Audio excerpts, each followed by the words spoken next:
messieurs, bonjour, bienvenue. Merci de votre fidélité. Voici les titres de ce journal au sommaire. En marge de sa visite de travail au Sénégal, le président Paul Kagame a assisté à la finale hier de la Basket Africa League en compagnie du président Bassirou Diomaye Faye. Après ses 48 heures de visite, le président rwandais a quitté Dakar ce matin.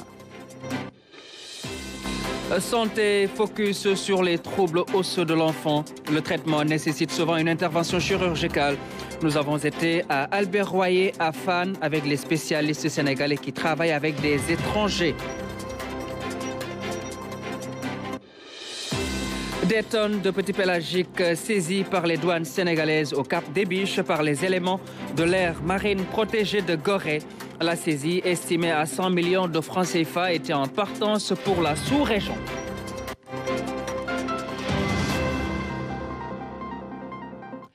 Fin des 48 heures de visite du président de la République du Rwanda au Sénégal, son Excellence Paul Kagame, a été raccompagné ce matin par le Premier ministre Ousmane Sonko à l'aéroport militaire Léopold Sédar Senghor de Yoff. Le président rwandais boucle ainsi une visite marquée notamment par sa présence hier à la dernière journée de la première phase de la Basketball Africa League au Dakar Arena, aux côtés du président de la République, son Excellence Bassirou Diomaye Faye. À son départ, le président rwandais a été salué par le Premier ministre Ousmane Sonko à l'aéroport militaire de Yoff.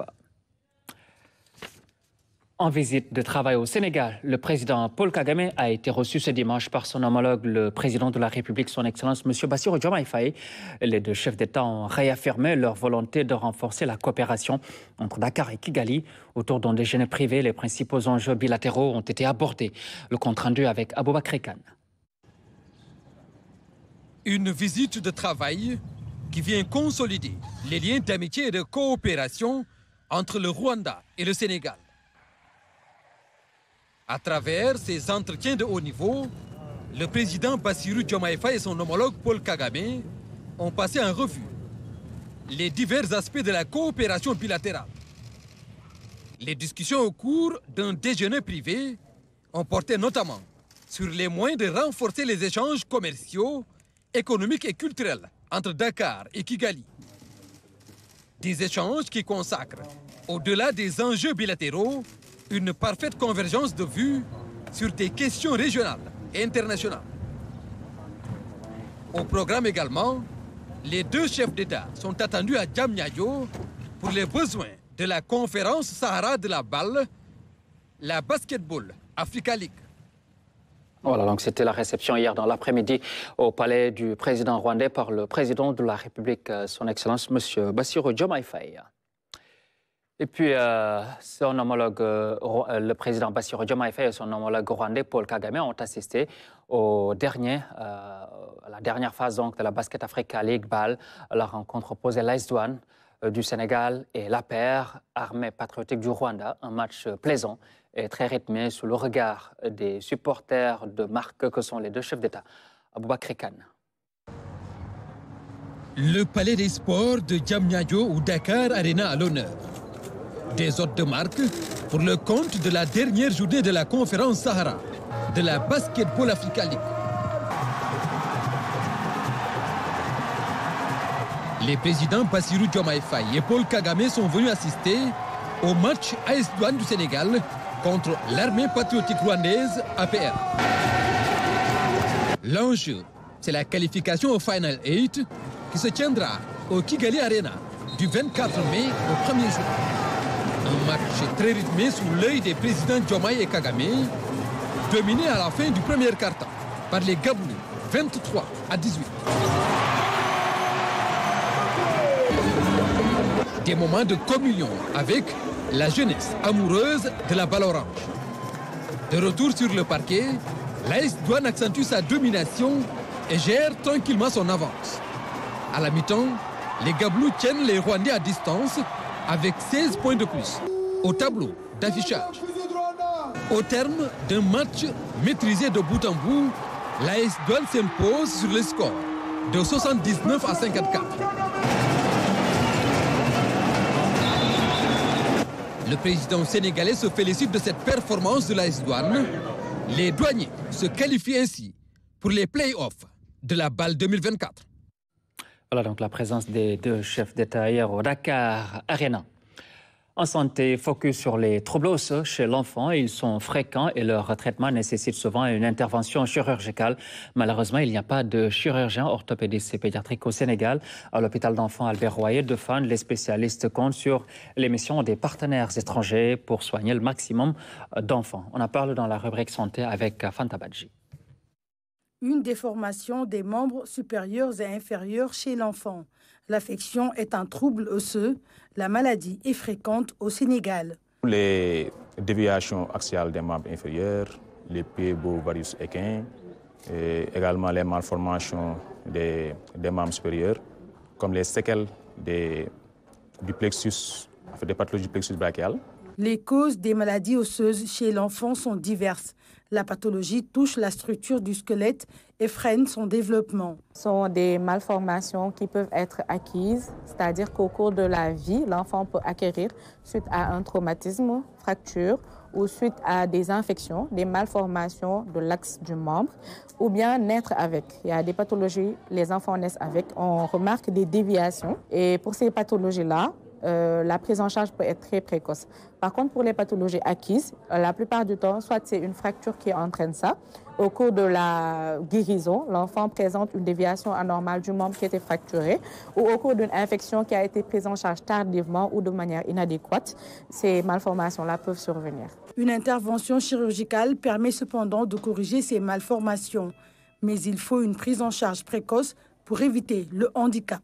La plupart du temps, c'est handicapant parce que les enfants, si c'est au niveau du membre, il y aura un défaut, l'enfant va boiter et plus la malformation est là, et plus elle peut être sévère et entraîner une inégalité de longueur parce que l'enfant a des os en croissance et sa croissance va être lésée par cette malformation-là et donc entraîner d'autres répercussions sur la croissance de l'enfant. Si c'est au niveau du membre supérieur également, l'enfant pourra avoir des retards d'acquisition par rapport à certains gestes, si c'est à la naissance. Il y a des pathologies où on peut avoir une guérison quasi gagnée. Si la sévérité n'est pas trop importante et si c'est pris en charge très tôt, l'enfant pourra acquérir au maximum de ses capacités, voire même avoir une vie tout à fait normale. Si c'est une pathologie qui a été prise en charge très tardivement, avec une sévérité qui est très importante, cet enfant-là pourrait perdre en guérison complète. Mais le but essentiel, c'est de rendre au membre la fonction initiale qu'il avait. L'opération délicate est assurée par des spécialistes étrangers. Les chirurgiens spécialistes de cette pathologie ne sont pas disponibles au Sénégal. C'est une mission qu'on organise 1 à 2 fois par année, qui se déroule une semaine à 10 jours. Donc, durant ces missions, on opère environ une quarantaine de malades. Selon moi, c'est très peu. Ça répercute directement sur la prise en charge de ces enfants-là, parce que de plus en plus, on voit des enfants qui ont des handicaps qu'on pourrait régler, mais le problème de ressources humaines et de formation bloque la plupart du temps. Le suivi des chirurgies osseuses est toutefois assuré par les équipes locales. Quand ils sont bien réveillés, on les amène, on les met dans leur lit.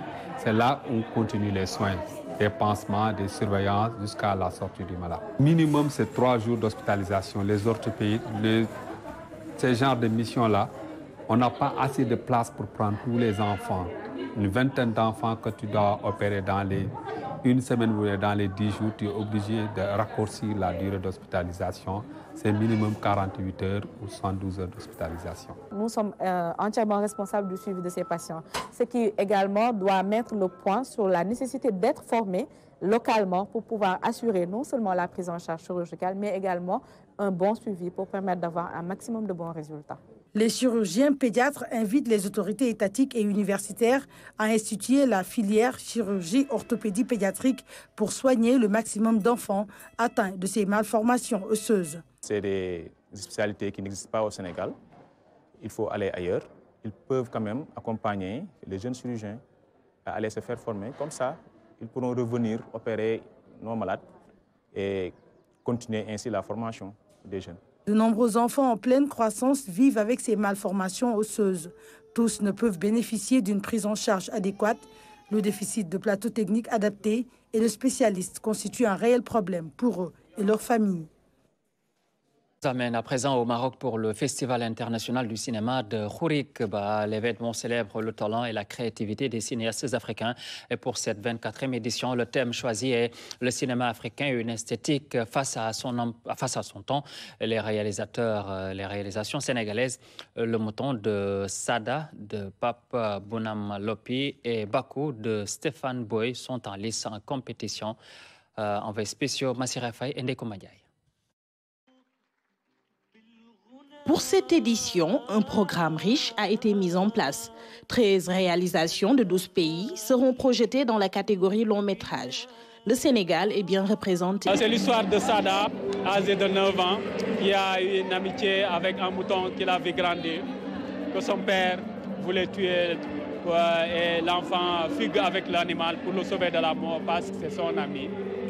Donc le film retrace ce parcours de fugue de l'enfant et cette réflexion que le papa fait sur cette fête qu'elle doit faire sans aussi blesser son unique fils qui est Sada.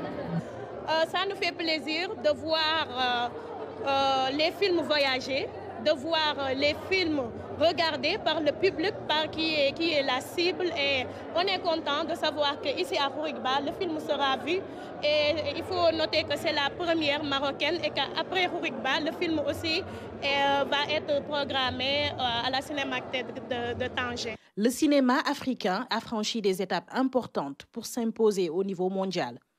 Néanmoins, selon les acteurs culturels, il reste des efforts à faire pour consolider ses acquis.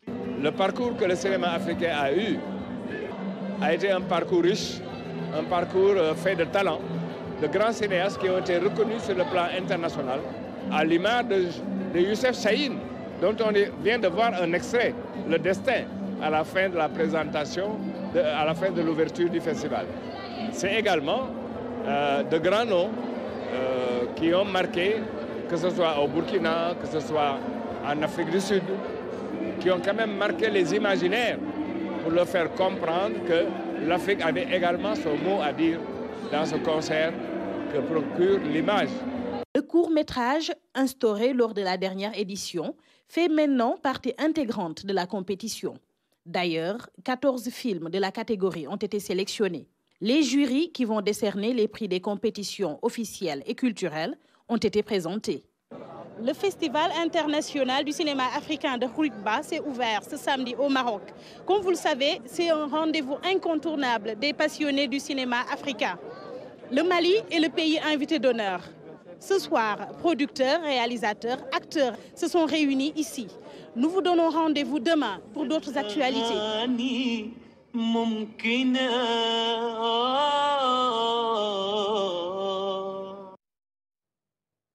Voilà, et dans un instant, nous en venons aux régions.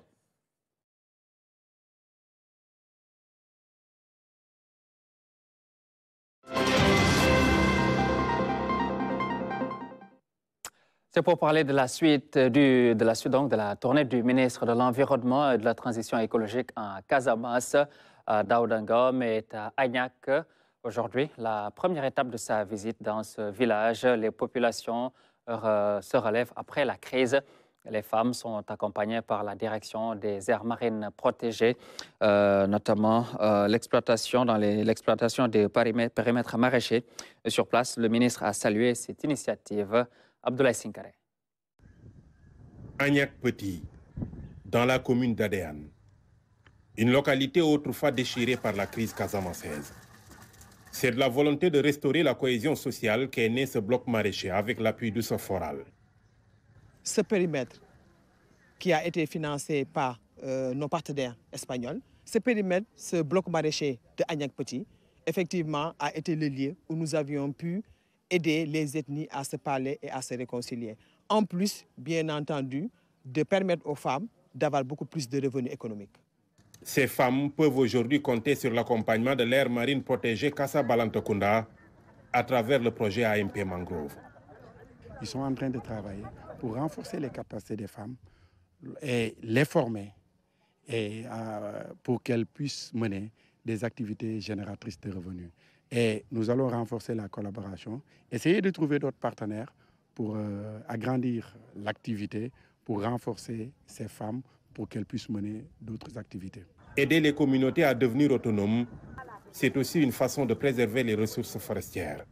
Si on veut préserver les ressources, on doit y aller avec les communautés.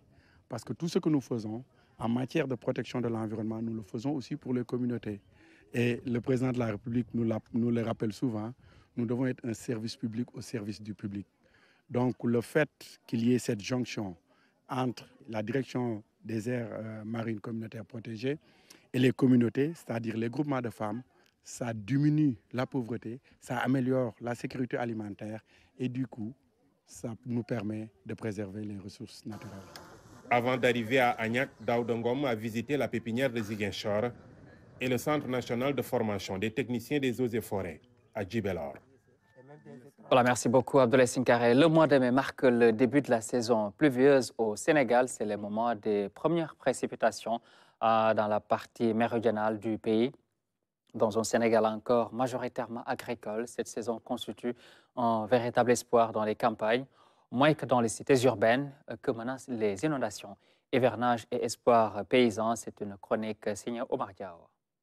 Les paysans du Sénégal, pour reprendre Paul Pellissier, attendent toujours avec impatience la saison pluvieuse aléatoire pour mettre en terre leurs grands espoirs en petites graines que l'on voudrait voir germer, grandir, fleurir, puis produire des moissons nourricières. L'hivernage s'installe donc progressivement du sud au nord selon les lois d'une mécanique céleste bien rodée en général et de la circulation atmosphérique en particulier. Tout ceci semble immuable et répétitif depuis l'aube des temps. Pourtant, il ne fait aucun doute qu'il ne s'agit là que d'une apparence comme le soleil qui se lève à l'est, tant les bouleversements à l'échelle raccourcie d'une vie humaine sont importants. À une année excédentaire hyper humide peut immédiatement succéder une autre terriblement sèche qui hypothèque les récoltes et compromet la sécurité alimentaire. À ces variations interannuelles de plus en plus marquées viennent s'ajouter les contrastes au plan spatial de la pluviosité aboutissant à ces fameuses poches rouges au pourtour verdoyant apaisant les craintes. Malgré les énormes progrès réalisés grâce aux satellites, aux outils informatiques et aux modèles numériques, la prévision météo sur de longues séquences reste une équation à plus d'une inconnue. On ne doute pas que les événements climatiques extrêmes, chauds, froids, secs, humides ou cycloniques vont se multiplier et devenir plus fréquents. Si les paysans ne souhaitent qu'un hivernage pluvieux, beaucoup de citadins, dont une bonne partie a déserté les campagnes, vivent dans la hantise de devoir patauger. La maîtrise de l'eau, qui a longtemps effrayé les candidats à certains examens, reste encore d'actualité. Un chantier permanent qui dépasse le périmètre strictement agricole. Des tonnes de petits poissons saisis par les douanes sénégalaises avec le commandant de l'aire marine protégée de Gorée et ses hommes. Ces produits sont interdits à la pêche. La saisie s'élève à 100 millions de francs CFA et devait être acheminée dans la sous-région. Lamine Touré. Des tonnes de poissons juvéniles saisis. Le produit est chargé dans plusieurs camions en partance pour la sous-région.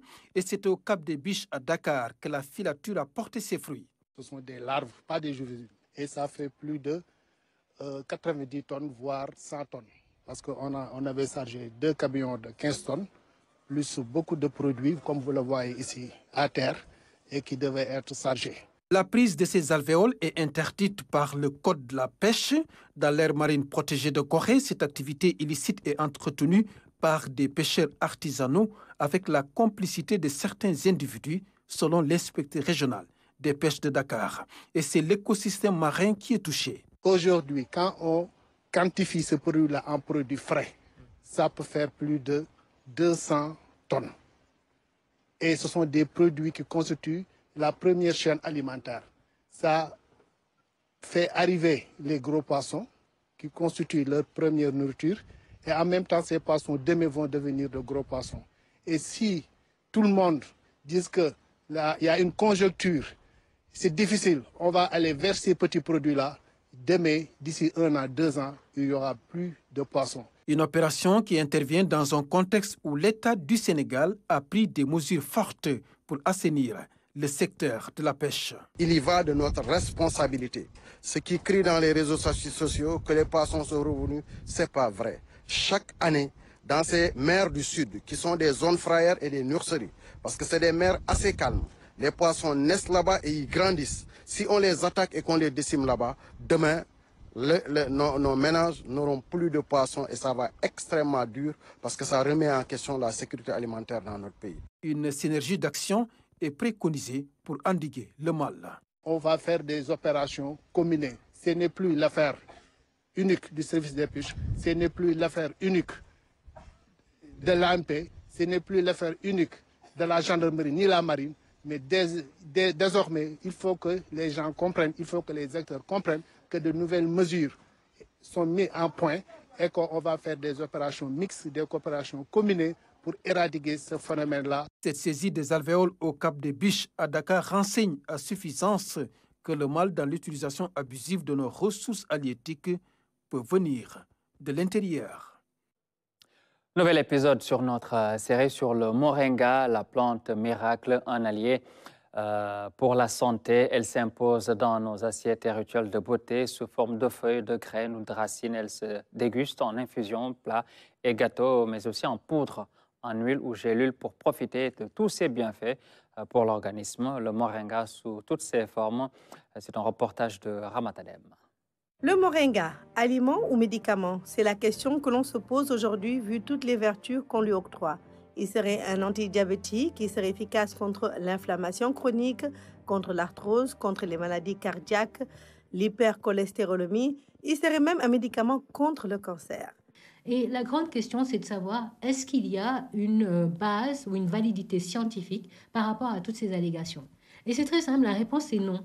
En fait, quand on regarde, on parcourt la littérature scientifique, on se rend compte qu'il y a très peu de preuves scientifiques qui pourraient étayer la prescription en fait, du moringa comme un aliment thérapeutique pour ce que je viens de citer.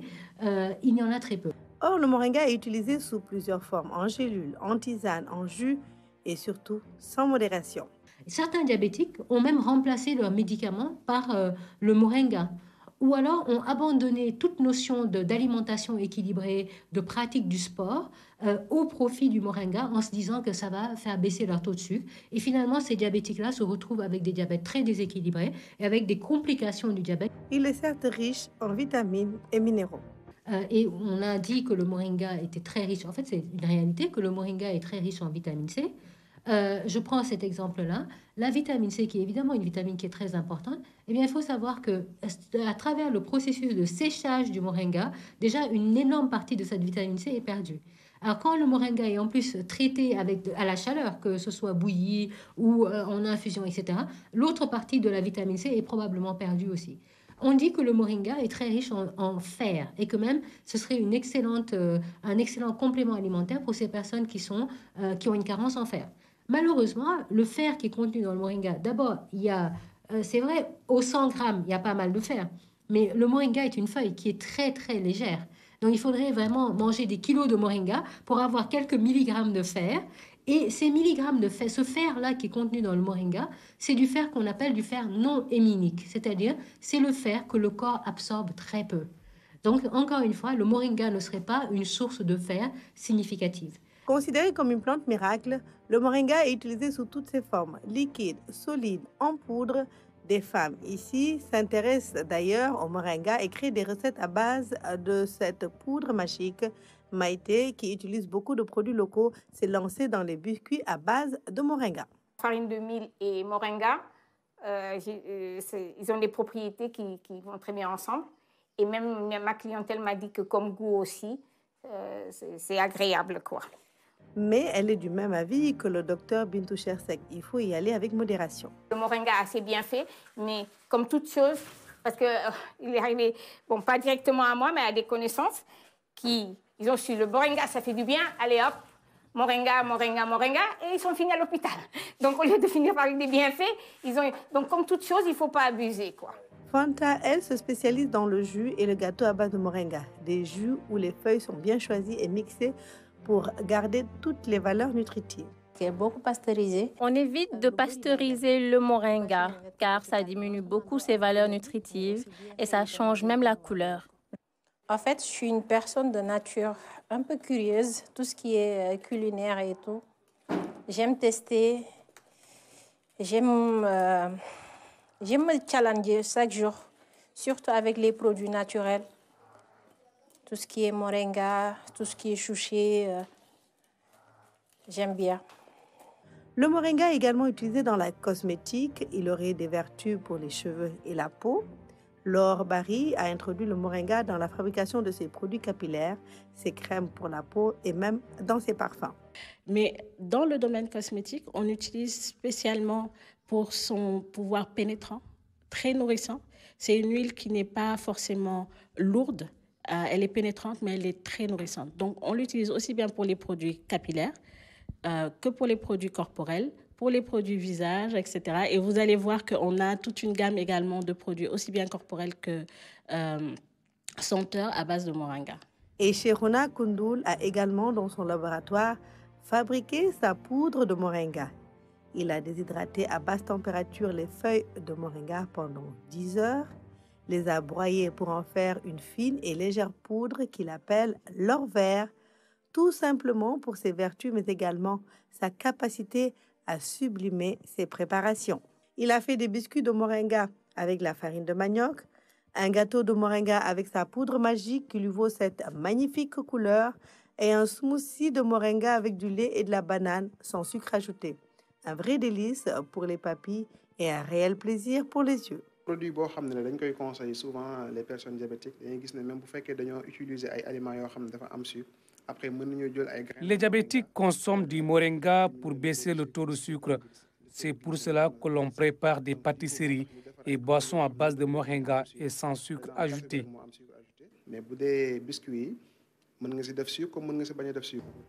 Le moringa ou nebeda est riche en nutriments, mais il ne faut en aucun cas en faire un médicament. Vous pouvez tout de même l'utiliser dans votre alimentation tout en respectant les normes de transformation pour éviter tout risque de perdre ses valeurs nutritives. Et toujours respecter l'avis de votre médecin traitant. En attendant, bon appétit. Voilà, merci beaucoup Ramatadem. Le moringa sous toutes ses formes et avec ses vertus et ses nombreux bienfaits. Merci à vous tous de votre attention. C'est la fin de ce journal. Merci à toute l'équipe de coordination qui a préparé l'édition de ce matin.